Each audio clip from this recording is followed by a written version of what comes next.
Fermi paradox. The Fermi paradox starts from the tension between how old, large, and planet-rich the universe appears to be and the complete absence of confirmed contact with any other civilization, even though the Milky Way alone contains hundreds of billions of stars.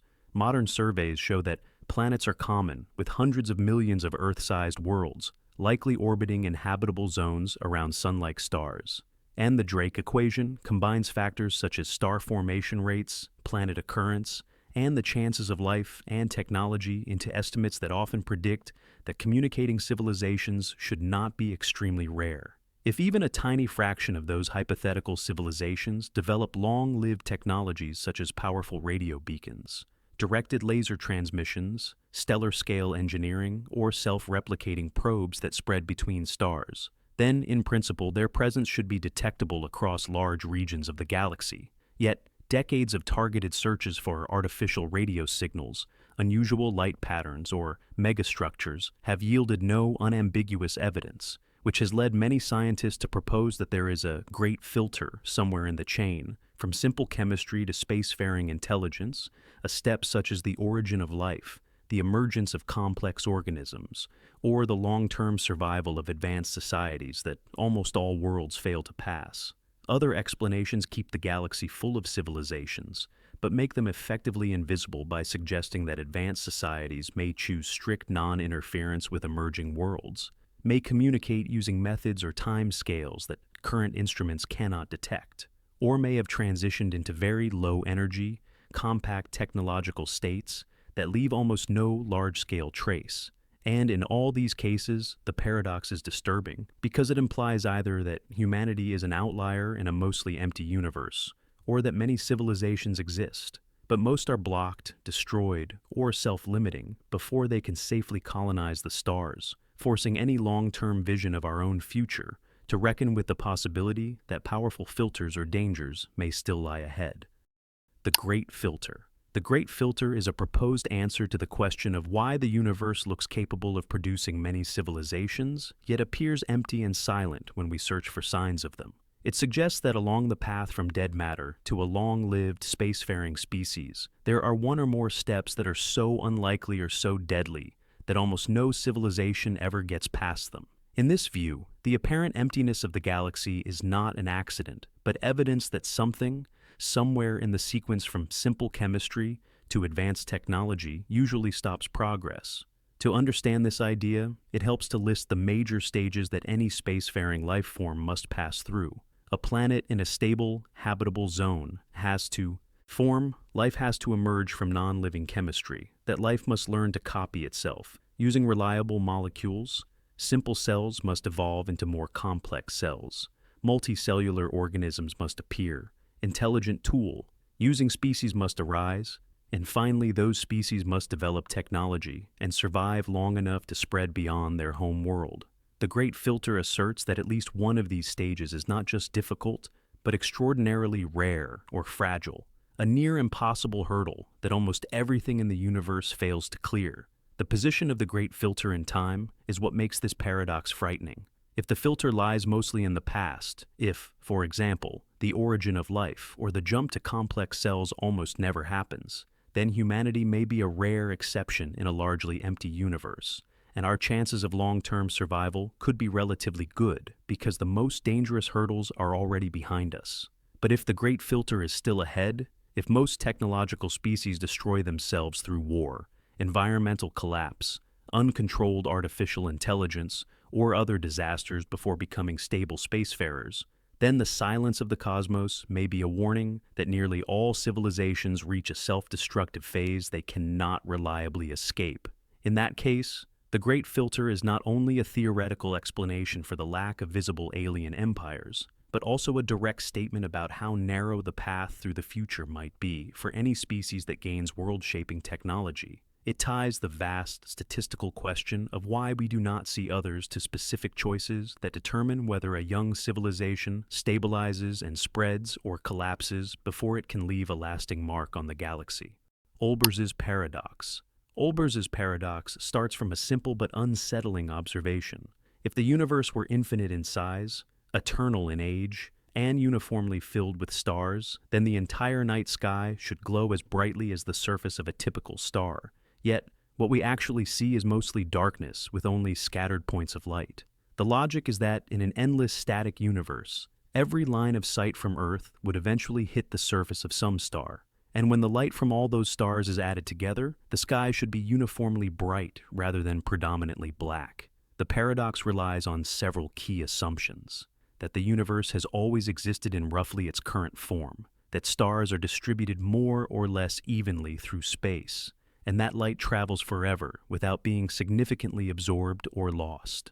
Under those conditions, regions of space at greater and greater distances would keep contributing additional light. And because there is no outer boundary or beginning in time, the total brightness should not converge to a finite value but grow until the entire sky becomes saturated with starlight.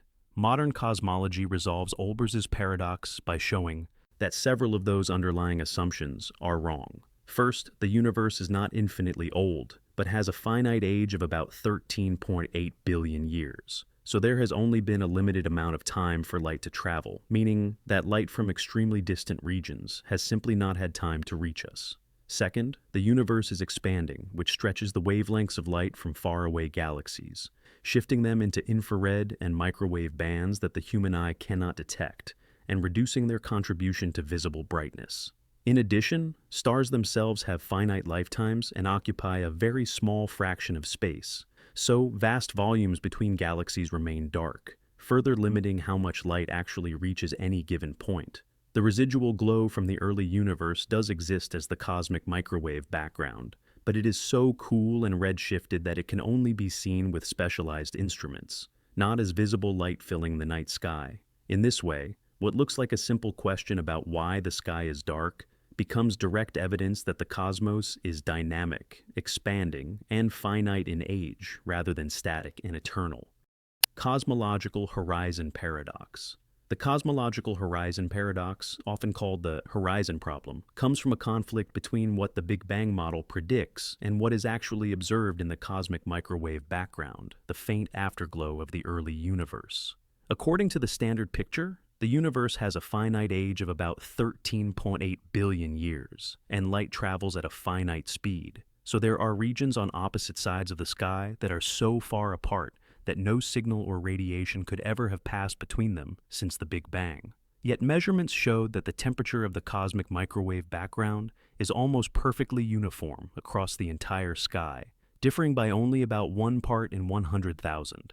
As if all these regions somehow reached thermal equilibrium with each other. In more detail, regions of the cosmic microwave background that are separated by more than a couple of degrees on the sky lie outside each other's particle horizons, meaning they have never been in causal contact if the universe expanded smoothly at sublight speeds from the Big Bang onward. Under that assumption, there has not been enough time for heat, light, or any information to move between those distant patches to even out differences in temperature and density. However, observations show that those patches share nearly the same temperature and large-scale structure, which suggests they once interacted and equilibrated, even though the basic Big Bang expansion, without modification, says they should not have. The leading resolution of this paradox is the theory of cosmic inflation, which proposes that in a tiny fraction of a second after the Big Bang, the universe underwent a phase of extremely rapid, accelerated expansion. Before this burst of expansion, the region that would later become the entire observable universe was small enough for different parts to exchange energy and reach a common temperature, putting them into thermal equilibrium. During inflation, this once connected patch was stretched exponentially so that areas which were once close and interacting were pushed far beyond each other's horizons, preserving their uniform conditions over enormous distances in today's sky.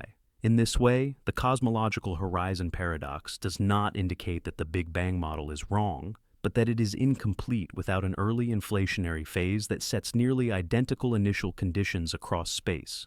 The almost perfect smoothness of the cosmic microwave background, combined with tiny residual fluctuations that inflation predicts and observations confirm, becomes evidence that our entire observable universe was once a single, causally connected region that was rapidly blown up to cosmic scales. Black hole information paradox. The black hole information paradox is a clash between general relativity, which describes black holes as regions that can permanently hide anything that falls in, and quantum mechanics, which insists that information about a physical system can never be completely destroyed. In simple terms, the paradox asks whether the universe can erase the detailed information about matter that crosses a black hole's event horizon, or whether that information must somehow survive in a hidden form. Classically, general relativity describes a black hole as having an event horizon beyond which no signal, not even light, can escape. And inside that horizon, matter collapses toward a singularity where density and curvature become effectively infinite. Any book, star, or signal that falls in is compressed and cut off from the outside universe. So, from the perspective of relativity, the fine details of what went in no longer matter. Only a few global properties like mass, charge, and spin remain visible. Quantum theory, however, says that the evolution of a closed system is reversible and that, at least in principle, the original quantum state can be reconstructed from its final state, which seems impossible if a black hole simply swallows information and hides it forever. In the 1970s, Stephen Hawking showed that black holes are not completely black, but emit radiation due to quantum processes near the event horizon, now called Hawking radiation. This radiation is almost perfectly thermal, meaning it appears to be random and carries no imprint of the specific objects that fell into the black hole, while at the same time, it slowly removes mass from the black hole until it eventually evaporates away. If the black hole disappears, leaving only featureless thermal radiation behind, then the detailed information about its contents seems to vanish from the universe, violating the basic quantum rule that information must be conserved. Several proposed resolutions try to protect information without breaking known physics. One idea is that subtle quantum correlations in the Hawking radiation encode the missing information in a highly scrambled form so that the evaporation process is in fact reversible, even though it looks thermal at first glance. Closely related is the holographic principle, which suggests that all the information about what falls into a black hole is stored on its boundary surface rather than in its interior, and recent work on quantum extremal surfaces indicates that these internal geometric surfaces may track how information about the interior leaks out over time in the outgoing radiation. Other suggestions, such as the firewall hypothesis, argue that there might be a violent wall of high-energy quanta at the event horizon that breaks the smooth space-time predicted by relativity, preserving information at the cost of abandoning the idea that crossing the horizon is locally uneventful. The continuing debate shows that the black hole information paradox is not just a puzzle about exotic objects, but a stress test for the deepest principles of physics, signaling that a full theory of quantum gravity is needed to explain whether the universe ever truly allows information to be erased. Heat-death paradox. The heat-death paradox asks why the universe has not already reached a final state of maximum entropy, called heat death, if physical processes have been running for an extremely long time under the second law of thermodynamics. The second law says that in a closed system, entropy, often described as disorder or the spreading out of usable energy, tends to increase over time until no energy differences remain to drive change. In a universe that had existed forever under these rules, all stars should have burned out. All matter and radiation should have spread uniformly, and no large-scale structures like galaxies, stars, and planets should still be present. Yet the universe we observe is full of complex low-entropy structures, which appears to conflict with the expectation of an already completed heat death. The core of the paradox is the tension between thermodynamic inevitability and cosmic structure. If the universe were eternal in the past and roughly like it is now on large scales, then entropy should have had limitless time to climb to its maximum value. That would mean no temperature gradients, no ongoing star formation, and no organized systems, because all energy would have been evenly distributed long ago.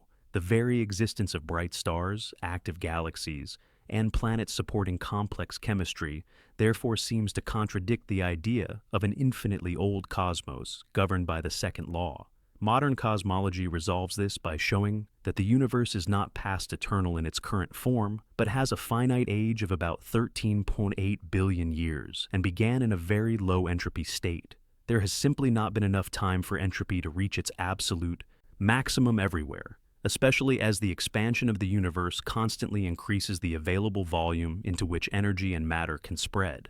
Gravity also plays a subtle role. While total entropy increases, gravitational attraction can locally pull matter together into stars and galaxies, creating pockets of low entropy structure powered by the release of gravitational energy, even as the global entropy budget continues to climb.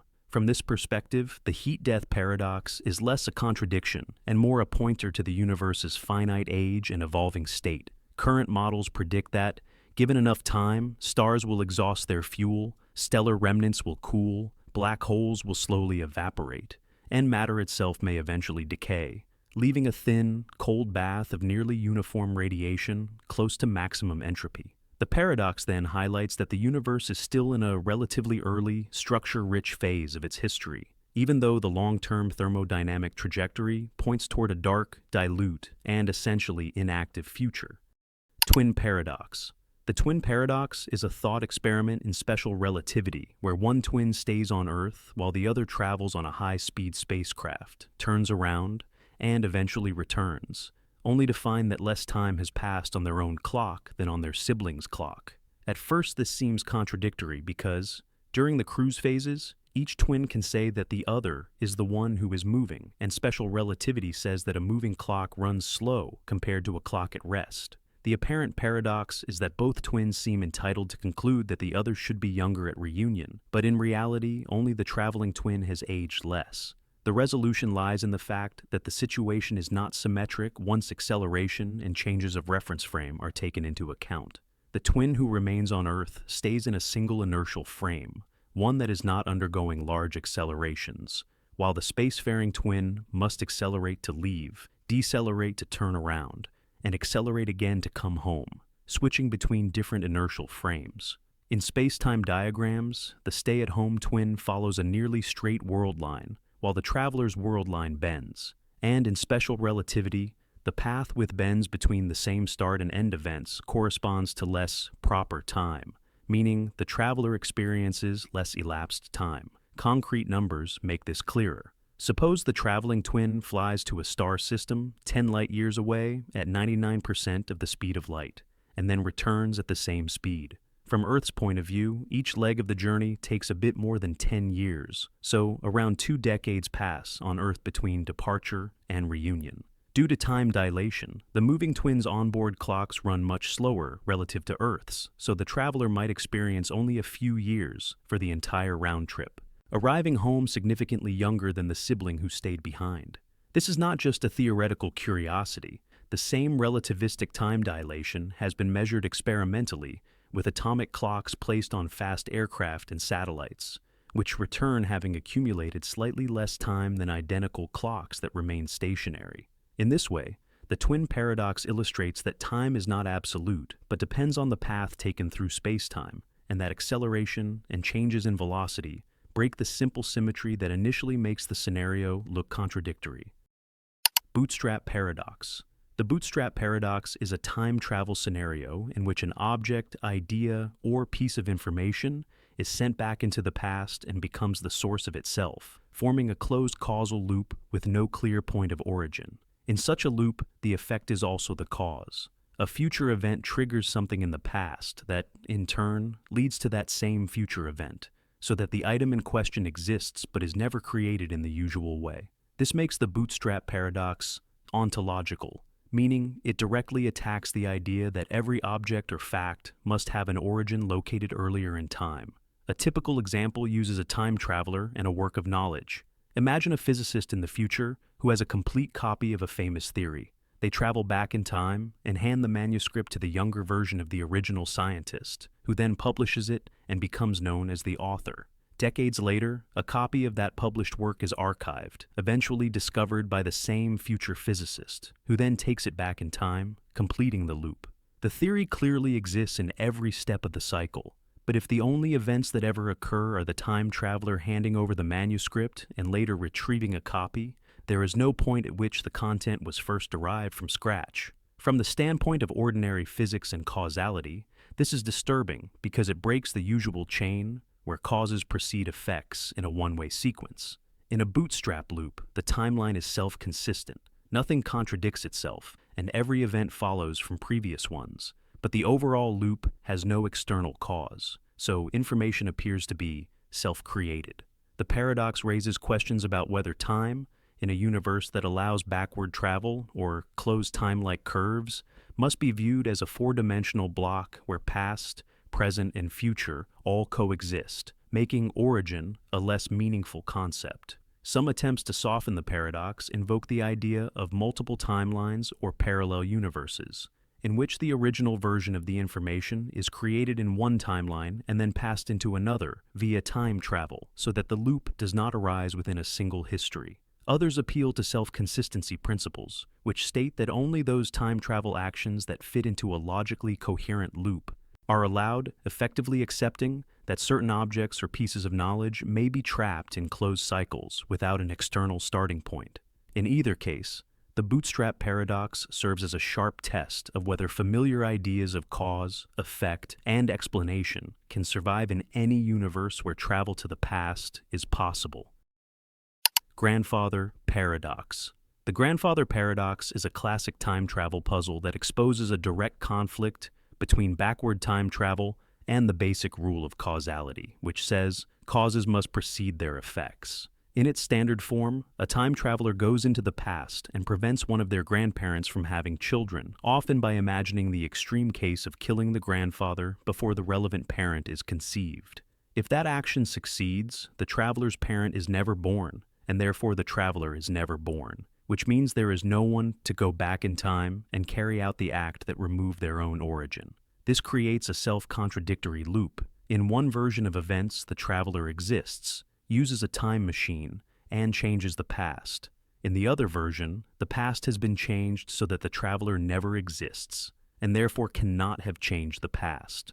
The paradox does not depend on violence toward relatives specifically. Any intervention that blocks a necessary step in the traveler's own history, such as preventing parents from meeting or stopping the invention of the time machine they will later use, leads to the same logical problem. The key issue is that the effect of traveling back in time undercuts the cause that made the time travel possible. Several classes of proposed resolution try to salvage consistency. One approach is the self-consistency principle, which states that any events involving time travel must form a logically consistent history, so the traveler will always fail, in one way or another, to alter the critical event. Accidents, misfires, or unforeseen circumstances will prevent actions that would create contradictions.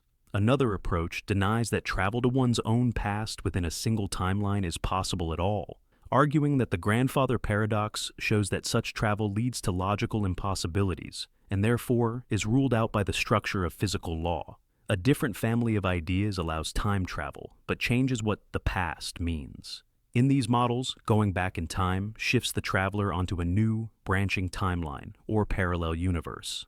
The traveler can alter events there, including eliminating their counterparts' ancestors, but their own original history remains intact in the timeline they left, so no contradiction arises. In all these treatments, the grandfather paradox serves as a sharp demonstration that any realistic theory of time travel must either prohibit altering the past in a single timeline or reinterpret time so that changing the past really means moving into a different version of history. Polchinski's wormhole paradox. Polchinski's wormhole paradox is a time travel scenario that uses a simple billiard ball to expose how closed time-like curves, paths through space-time that loop back into the past, seem to threaten logical consistency. In the setup, a billiard ball rolls across a table toward the mouth of a wormhole, which is a hypothetical tunnel through space-time connecting two regions at different times. The geometry is arranged so that if the ball enters the wormhole, it emerges from the other mouth in the past, on a trajectory aimed directly at its own earlier self. If the emerging older version of the ball strikes its younger version hard enough to knock it away from the wormhole opening, then the younger ball never enters the wormhole and the older ball never emerges. So there is nothing to cause the deflecting collision. This is analogous to the kill your past self type of time travel paradox, but in a purely mechanical, non-biological form. On the other hand, if the younger ball is allowed to follow its original path into the wormhole without interference, then the older ball must emerge and collide with it. So, the assumption of no collision is also inconsistent. The naive conclusion is that there is no possible history that satisfies all the conditions, which would mean that wormholes allowing travel to the past are incompatible with classical physics. However, detailed analyses by physicists such as Kip Thorne and collaborators show that the situation is subtler. For many initial paths of the billiard ball, there exist self-consistent solutions in which the ball emerging from the wormhole does not deliver a head-on impact, but instead gives its younger self a glancing blow.